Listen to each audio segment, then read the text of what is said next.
Hola, ¿qué tal? Te saluda Julio Choza y en esta ocasión vamos a hablar de la cinemática de un engrane recto.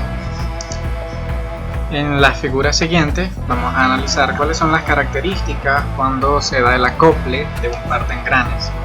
Lo primero que tenemos que entender un poco es que hay una velocidad en el punto de paso, de que justamente donde se da el acople entre los engranes, y a esa velocidad nosotros le llamamos velocidad de la línea de paso.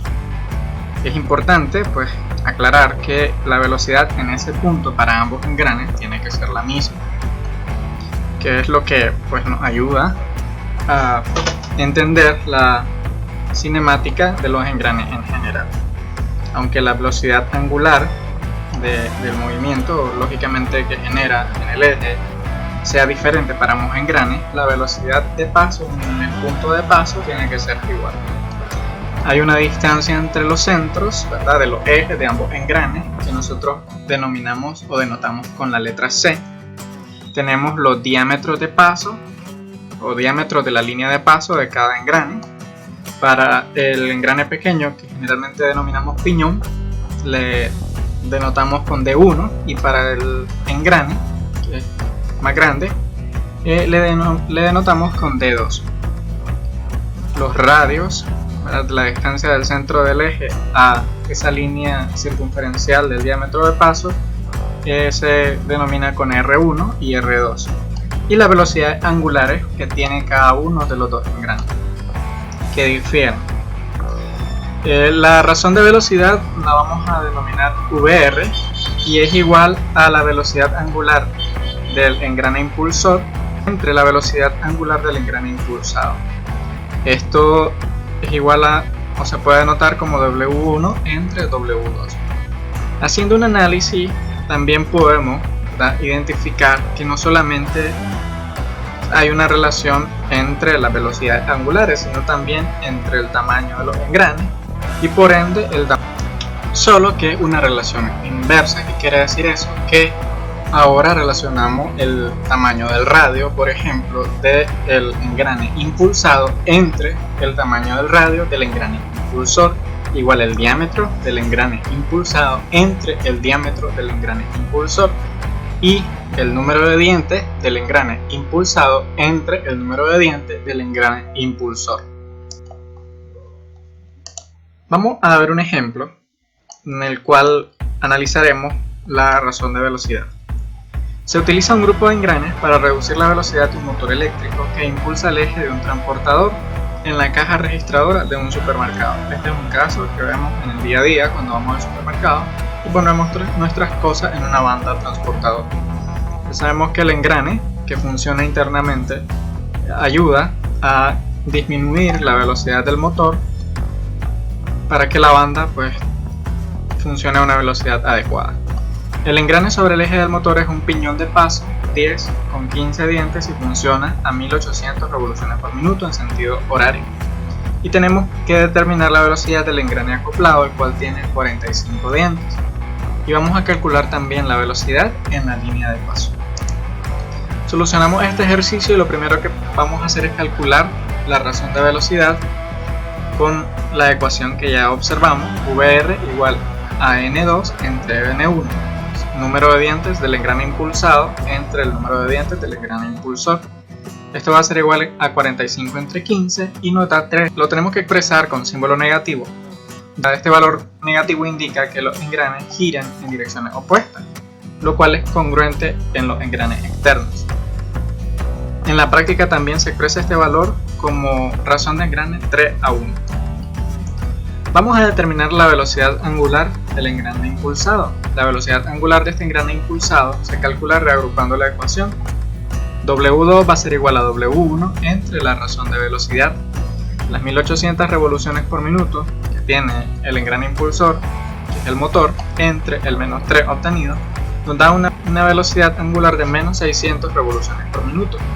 Se pueden expresar también como 600 revoluciones por minuto en sentido antihorario, el sentido contrario al del engrane impulsor. Calculamos la velocidad en la línea de paso. Para eso vamos a requerir calcular los diámetros de paso. Tengo que recordar acá que el diámetro de paso se llama igual en dos ocasiones, aunque se refiere a cosas diferentes. El diámetro de paso D se refiere al diámetro de la circunferencia, ¿verdad?, de la línea de paso, y el diámetro de paso PD es una unidad de medida del tamaño del diente. Entonces puede ser que en algún ejercicio nos encontremos con el mismo nombre, diámetro de paso, pero con simbología diferente, la D y PD. Diámetro de paso 1 va a ser igual al número de dientes 1 entre el paso diametral. Esos 15 entre el paso diametral 10 nos va a dar una razón de 1.5, que es el diámetro de paso 1. Hacemos el mismo procedimiento con el diámetro de paso 2 y nos da 4.5. La velocidad en la línea de paso se calcula con la ecuación Vt igual a R1 por W1. R1 va a ser igual a 1.5 entre 2 y nos da 0.75 pulgadas. La velocidad angular la expresamos en radianes por minuto. Ahí hacemos la conversión para que nos quede 11.309.7 radianes por minuto y así poder calcular la velocidad de paso. La 0.75 pulgadas por la 11.309.7 radianes por minuto nos da una velocidad de paso de 8.482.3 pulgadas por minuto. Lo podemos convertir a pies por minuto, nos quedaría en 706.9 pies por minuto. Hemos visto en otras ocasiones lo que significa las especificaciones de la ACMA del diente de engrane de profundidad total para la estandarización de los engranes. Entonces, en esta tabla se han anotado los valores, ¿verdad?, de acuerdo a las características del diente para un ángulo de presión dado. Entonces tenemos los pasos gruesos, que son los pasos diametrales mayores a 20, y los pasos finos, que son aquellos menores o igual a 20.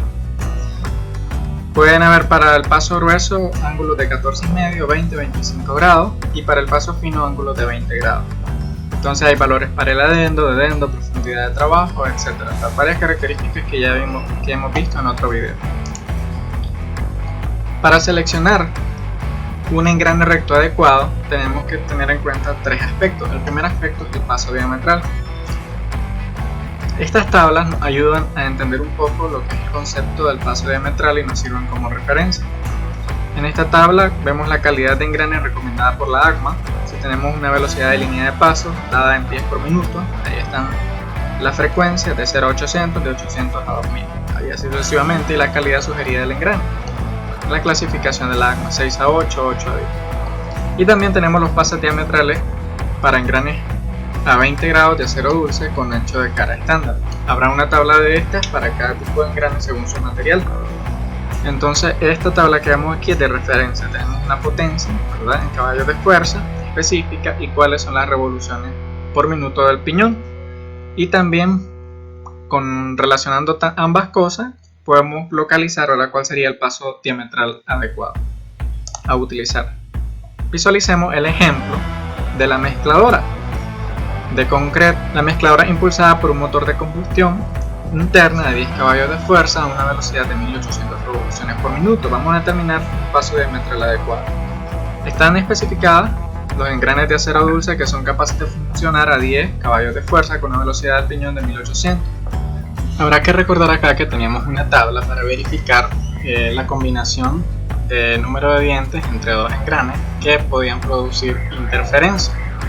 Y tomando en cuenta esos criterios de interferencia, la tabla nos indica que un piñón de 18 dientes con un ángulo de presión de 20 grados se puede acoplar con cualquier otro engrane.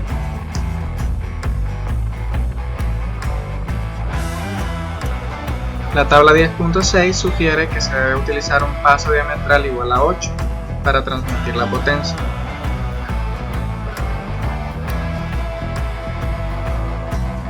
Por ello, un piñón de acero dulce de 18 dientes con un paso diametral de 8 debería resultar adecuado. El segundo y el tercer elemento para la selección de un engrane recto es el ángulo de presión y el número de dientes. En estas tablas podemos observar los números de dientes de engranes que están en inventario comercialmente disponible. Entonces aquí podemos ver cuáles hay con paso diametral de 32, de 24, de 20, de 16, de 12, de 10, de 8, de 6 y de 5. La tabla nos va a servir de referencia para que cuando hagamos los cálculos podamos revisar si vamos a poder adquirir uno de estos engranes. Hay que tomar en cuenta que esta tabla es una referencia, ¿verdad? Quizás un poco vieja por la bibliografía de la cual se ha tomado, así que nosotros tenemos que revisar las tablas que nos proporcionen los proveedores actuales. Entonces aquí vemos pues un ejemplo. Se utiliza un engranaje reductor para un pequeño motor, un bote de pesca. El engrane debe transmitir 5 caballos de fuerza de un motor eléctrico que gira a 900 revoluciones por minuto a la hélice que gira a 320 revoluciones por minuto. Vamos a seleccionar un conjunto de engranes para realizar esta tarea. Lo primero es determinar el paso diametral y el ángulo de presión adecuado. Como esta aplicación requiere engranaje en general, se usa el ángulo de presión de 20 grados. Si se parte de la tabla 10.6, un estimado del paso diametral adecuado es igual a 10.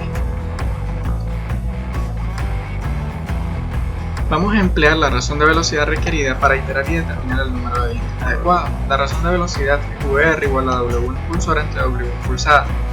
Eso sería 900 entre 320, nos da una razón de 2.3195. Si reagrupamos la ecuación, N impulsando va a ser igual a N del impulsor por W impulsora entre W impulsado.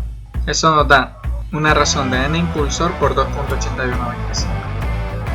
Generalmente se prefiere un ensamblaje más pequeño. Se van sustituyendo los valores de los dientes del piñón, iniciando con un piñón lo más pequeño posible. Tenemos que aplicar un proceso iterativo, ya que el número de dientes debe ser entero. Si usamos un N impulsor de 13, pues nos da un N impulsado de 36.56, no lo vamos a utilizar porque no nos da entero. Si usamos uno de 14, nos da 39.38, no lo vamos a utilizar porque no da entero. Y así sucesivamente. Vemos que hasta que usamos 1.16 nos da un N impulsado de 45. La combinación sería 16 y 45 y un paso diametral adecuado es de 10. Entonces la tabla 10.7 nos confirma que para un paso diametral de 10 existen ambos engranes con esa cantidad de dientes, entonces sí se pueden ocupar. Hay que calcular los diámetros de paso y la distancia entre centros. Una vez elegidos pues, los números de dientes, se puede calcular los diámetros de paso de cada diente y la distancia entre centros, que la distancia nos va a quedar de 3.05 pulgadas, lo que pues, nos va a indicar cómo los vamos a acoplar. En algunas ocasiones pues no tenemos, ¿verdad?, la capacidad de elegir la distancia de centro por las restricciones que genera el mismo mecanismo. Entonces en este ejemplo vamos a ver uno de esos casos. Un par de engranes es impulsado por un motor eléctrico y se usa para impulsar el eje de un torno a 200 revoluciones por minuto.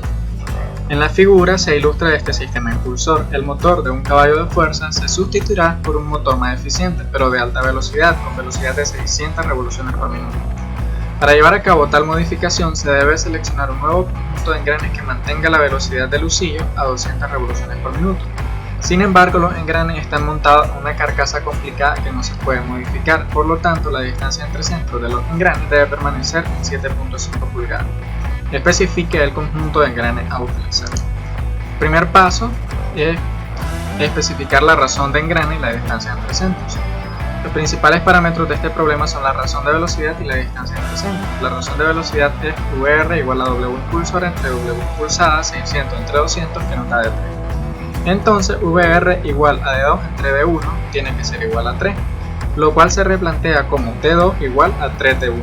Adicionalmente, la distancia entre centros es D1 más D2 entre 2 igual a 7.5. Utilizando estas dos relaciones, se determinan algebraicamente los diámetros de paso adecuados mediante la fórmula de distancia entre centros igual a D1 más D2 entre 2, lo cual pues lo sustituimos con las relaciones encontradas D1 más 3D1 entre 2 y nos da un valor de 4D1 entre 2 igual a 7.5. Despejando D1 de esta expresión nos da que D1 va a ser igual a 3.75 y D2 nos va a dar 11.25. Hemos encontrado los diámetros de paso para nuestro caso. Ahora el problema se reduce al cálculo del paso diametral adecuado del número de dientes que resultan del paso diametral requerido. Como esta aplicación implica engranaje en general, se utiliza un ángulo de presión de 20 grados. Si nos remitimos a la tabla 10.6, un estimado del paso diametral adecuado es de 14, por consiguiente se consideran tan solo valores de PD menor o igual a 14. Al relacionar el paso diametral y el número de dientes se calcula lo siguiente. el N impulsor es igual al D1 por el paso diametral igual a 3.75 por el paso diametral. NL impulsado es igual a VR por el N impulsor. 3 por el N impulsor da igual a 3 por 3.75 de PD del paso diametral, y eso nos da 11.25 de paso diametral. Se sustituyen los valores diametrales de 14 y menor en estas dos ecuaciones. Recuerda que tan solo son válidas las soluciones con números de dientes enteros. Hacemos una iteración parecida al ejercicio anterior y solo vamos a encontrar 3 factibles. La mejor alternativa dependería de la disponibilidad de engranes estándar, el costo y el peso del engranaje. Nos vamos a dar cuenta que aquí la velocidad de salida será exactamente igual a 200 revoluciones por minuto. En muchas situaciones no se logra exactamente esa velocidad impulsada. Por esa razón vamos a ver un tercer ejemplo. En esta figura se ilustra el ventilador de escape de un engrane impulsado y la carcasa. Para mejorar el flujo de aire, la velocidad del ventilador necesita incrementarse a 460 revoluciones por minuto, o bien acercarse a esta velocidad tanto como sea posible. Se utilizará el motor existente de 3 caballos de fuerza que funciona a 1750 revoluciones por minuto. La carcasa no se debería alterar, pues tiene un sistema de soporte con una distancia entre centros de 9.5 pulgadas. Seleccione un conjunto de engranes para esta aplicación. El primer paso es especificar la razón de engrane y la distancia entre centros. Los parámetros principales serán la razón de velocidad y distancia entre centros. Calculando la razón de velocidad nos da 3.80. En este escenario de diseño se complica por una razón de velocidad no fraccionaria. Es imposible obtener una velocidad impulsada de 460 revoluciones por minuto exactamente, usando un número de dientes entero de engrane. Lo anterior se resuelve si se redondea la razón de velocidad a un valor fraccionario. Entonces, en lugar de usar 3.80 vamos a usar un valor de 3.75 que sí es fraccionario. Este redondeo nos dará una velocidad inducida de 466 revoluciones por minuto. Si supone que el ventilador funciona adecuadamente a esta velocidad, el diámetro de paso 2 será igual a 3.75 del diámetro de paso 1. Como antes, la distancia entre centros se calcula y nos da 5.5 pulgadas. Con el uso de tales relaciones determinamos algebraicamente los diámetros de paso adecuados. Usando la fórmula de la distancia entre centros, obtenemos que la relación de 4.75 de 1 entre 2 va a ser igual a 9.5 pulgadas. Despejando de 1 nos da igual a 4 pulgadas y de 2 nos quedaría de 15 pulgadas. Ahora el problema se reduce al cálculo de un paso diametral adecuado del número de dientes que resulte de los diámetros de paso requeridos. Como se mencionó, el cálculo de dientes enteros es improbable debido a la razón de velocidad decimal, se necesita una solución iterativa. Esta aplicación implica engranaje en general, se utiliza un ángulo de presión de 20 grados. Si nos remitimos a la tabla nuevamente, un estimado del paso diametral adecuado sería el 12. Por lo tanto, se consideran tan solo los valores de paso diametral menor o igual a 12. Al relacionar la velocidad, el paso diametral y el número de dientes, se calcula lo siguiente. El número de dientes impulsor va a ser igual a D1 por el paso diametral, lo que es igual a 2 PD, y el número de dientes del impulsado va a ser igual a la razón de la velocidad por el n número de dientes del impulsor, y eso igual a 3.75 por n impulsor, igual a 3.75 por 2 PD, y eso nos da 7.5 PD. Se sustituyen los pasos diametrales de 12 y menores y vamos a escoger aquellos los que sean válidos, ¿verdad?, cuando tengamos números de dientes enteros. De todas las combinaciones, 3 vamos a obtener que son factibles. Y esto sería todo por esta clase.